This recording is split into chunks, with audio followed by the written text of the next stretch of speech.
স্কুলে পড়ি দাদা আমি এখনো যাই স্কুলে পড়ি রঞ্জিত জোরে আমি পারবো না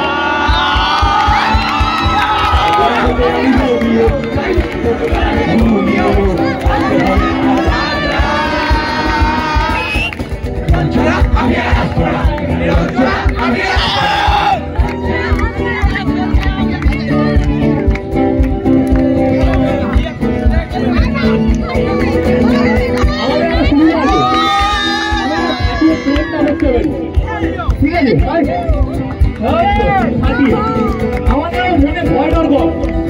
এই যে যাই চালান চাই তারপর কি করি